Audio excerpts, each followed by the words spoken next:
আওয়ামী লীগ নামক কোন এন্টিটির রাজনৈতিক দল আকারে কোন সুবিধা পাবার কোন সুযোগ ২৪-এর গণ অভ্যুত্থানের পরে স্বাধীন বাংলাদেশে আর থাকতে পারে না।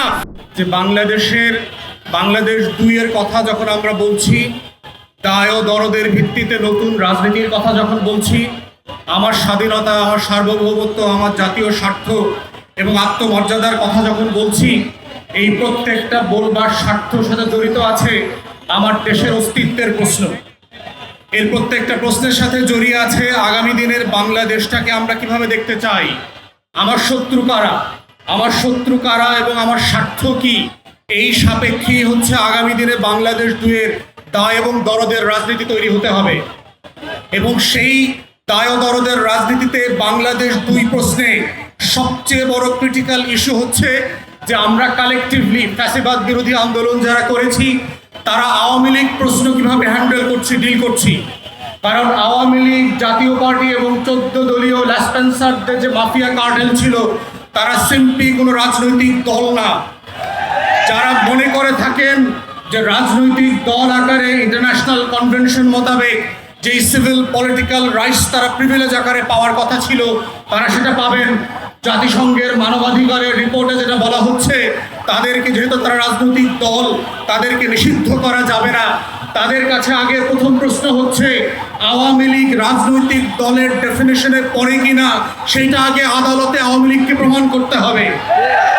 যদি জনতার আদালতে, বাংলাদেশের গণ অভ্যুত্থান পরবর্তী বাংলাদেশ ২-এর আদালতে এবং বিচারিক আদালতে আওয়ামী লীগ প্রমাণ করতে পারে যে তারা রাজনৈতিক দলের সংজ্ঞা, সকল সংজ্ঞা পূরণ করেন, অনলি দেন তাদের রাজনীতি থাকার প্রশ্ন দ্বিতীয় প্রশ্ন আকারে আসবে।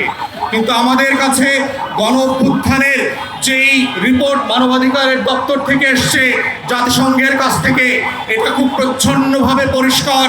৪৫-এ যেই যুক্তিতে এবং যেই কারণে জার্মানিতে নাৎসিদেরকে নিষিদ্ধ করা হয়েছিল, ফ্যাসিস্টদেরকে ইটালিতে নিষিদ্ধ করা হয়েছিল, ফ্রাঙ্কোর দলকে নিষিদ্ধ করা হয়েছিল, দক্ষিণ আমেরিকার প্রত্যেকটা গণ অভ্যুত্থানের বিপক্ষের শক্তিকে নিষিদ্ধ করা হয়েছিল, কঙ্গো এবং বুরুন্ডিতে সেই লাল কলমার্কসের খ্রিস্টান মিলিশিয়াদেরকে নিষিদ্ধ করা হয়েছিল, জঙ্গি ট্রিপল এক্সকে যেইভাবে ক্লু ক্লাক্স ক্লানকে আমেরিকাতে নিষিদ্ধ করা হয়েছে, তার প্রত্যেকটা সংজ্ঞায় আওয়ামী লীগ নোবেল পুরস্কার পেয়েছে।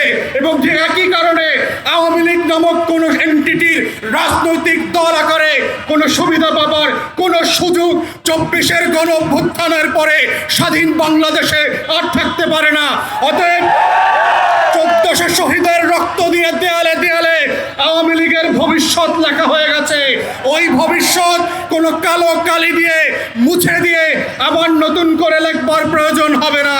তাই প্রশ্ন হচ্ছে আওয়ামী লীগ প্রশ্ন আমরা কিভাবে ডিল করব, এটাই হচ্ছে সম্মিলিত সিদ্ধান্তের জায়গা।